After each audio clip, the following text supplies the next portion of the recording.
7 p.m. Ah, time for another plane ride. Oh gee, could I be any more enthused? I sit in the terminal at the Ronald Reagan National Airport in D.C. What an ironically named place to start a trip report. A crowd of excited happy people bearing bundles of balloons is all around me. It turns out that they are awaiting the arrival of a plane bringing several of them their newly adopted children. I sit and soak up the good vibes, letting their happiness spill over into me. Although nervous about the upcoming plane ride, I am in a great mood. I have a few misgivings about what I am about to do. Will I feel claustrophobic confined to a chair for several hours tripping? Will it turn my nervousness about flying into a terrorized 6-hour hurdle through the skies? I sip on a bottle of strangely salty strawberry banana V8 Splash. 7:30 p.m. My plane is here, and people are lining up to board. It's now or never. In my hand, I hold the little fox. With my eyes, I behold a fox of another kind, a beautiful blonde woman in a blue dress. A sign? Perhaps. Yes, I will give chase to at least one of these foxes. I down the gelcap with a swig of GHB spiked V8 Splash, and get in line to board the plane. 8:58 p.m. I am flying now, in several ways. I took off as the plane took off. Anxiety. Anticipation. I look out the window, and recall the words of Frank Herbert from Dune which have seen me through so many rough rides through hyperspace. I must not fear, for fear is the mind killer. The rush of takeoff is exhilarating. I watch the world fall away. Fear is the little death that brings total obliteration.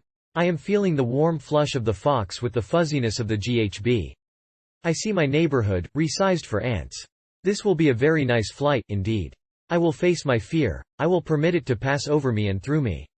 The seatbelt sign is turned off, I see a vacant window seat a few rows back. And when it has passed, I shall turn the inner eye to see its path. I look out the window and behold a glorious sky. And where the fear has gone there will be nothing. Only I will remain. 9:15 p.m. I am flying through a sea of pastel cotton candy stretching infinitely in all directions, from the fading crimson glory of the sun ahead, to the deepening blues of the night which is giving chase. Below me are fantastic cottony sculptures of every shade in between, art crafted by the very hand of God, to be seen by none but those on this plane. The orangey sparkles of towns passing below. How many faces turn up, to see the flip side of these cloud paintings? How many eyes gaze unknowingly back up at me? Oh look, a plane. Young woman walks down the aisle. Glorious golden mane flashes with a flick of the head. Cascading curls of flowing gold and echo of the golden glory of the slowly setting sun reflecting off the clouds below. In the distance, the flashing red and white pulse of a plane, flying into the night. Above, red Mars and the first glimmering stars watch over the whole spectacle of humanity. I decide to relax and listen to the rest of this FSOLCD, Accelerator. The music is near perfect for this setting. 9:41 p.m. Below me stretches Lake Erie, off to my left, the salmon glow of Cleveland, Ohio. Ahead, daylight is racing away from us. It is now but a thin ribbon of intense red, with a little swath of light blue stretched above it. The effect is strange. The city lights below, above, the dark ribbon of the horizon, and above that the trailing edge of day, mirroring the glow of the city below. It is as if a thin stretch of night has been sandwiched between two sunsets, one man-made, the other eternal. The long sunsets possible on westward plane trips are spectacular. It would be a marvelous invention if someone were to design an aircraft capable of flying at the exact speed of the Earth's rotation. Imagine the possibility of a perpetual sunset. The flying fox is a marvelous creature. I am quite impressed. I do not feel at all claustrophobic as I worried psychedelics on a plane might make one feel. In fact, I am quite riveted by the glorious scenery outside my lofty window and the music pulsing through my headphones. I would be content to sit in this chair, listening to music and watching the world scroll by forever. I look at the lights of Cleveland, still floating by. Lights of boats swimming across the mighty Great Lake below. I recall the last time I saw the lights of this city. It was not a very pleasant episode in my life. I remember. I release. 10:11 p.m. Pressure is increasing. We must be starting the gradual descent into Minneapolis.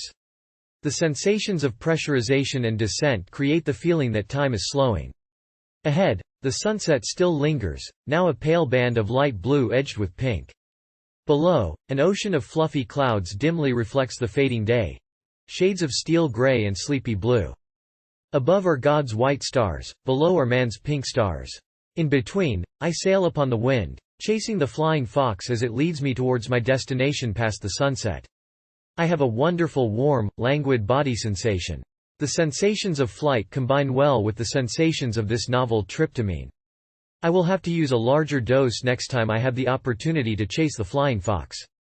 12:45 a.m. Landed in Minneapolis around 10:45 p.m. The sunset escaped us there. I called B on the ground to touch base, then back onto another plane to continue the journey at around 11:45 p.m. home time. The trip is winding down, although the trip is still in progress. I shall be quite ready for sleep when I arrive at my destination in another 2 hours or so. 2:15 a.m. The ride has been pretty turbulent for the past hour or more. Unlike on previous plane rides where this much turbulence would have had me feeling a little nervous, I'm not bothered very much. Just sit back, listen to Spangle, and ride the waves. The atmosphere, like the ocean, is essentially fluid, just a little thinner. In a way, an airplane is just a strange sort of boat. I think the visions of beauty I had earlier have gone a long way to cure my nervousness about flying. I think I shall feel much more relaxed on planes from now on. I am beginning to feel sensations of descent and increasing pressure. The sound of the engines has changed. Below, I see city lights. It will be nice to get on the ground and to my destination. At this point, I feel mainly afterglow from the 5-MeO DiPT. A little residual stimulation, and I still have some of the typical jaw and neck tension this compound always gives me. I had some misgivings about taking a psychedelic, even one as mellow as this one, on a plane. I am happy to say that those doubts were unfounded, and I am very glad I chose to fly the foxy skies. 5:02 a.m. Well, 3:02 a.m. Portland time. I touched down here in Oregon at around midnight, local time. A short drive and I arrived at my grandmother's house. A bit of food, a shower, and a little swig of some GHB-enhanced orange juice, and I am just about ready to sleep. I am pretty exhausted from traveling, in both senses. But what a sweet exhaustion. I will definitely be exploring the synergy of airplane travel and tryptamine travel again.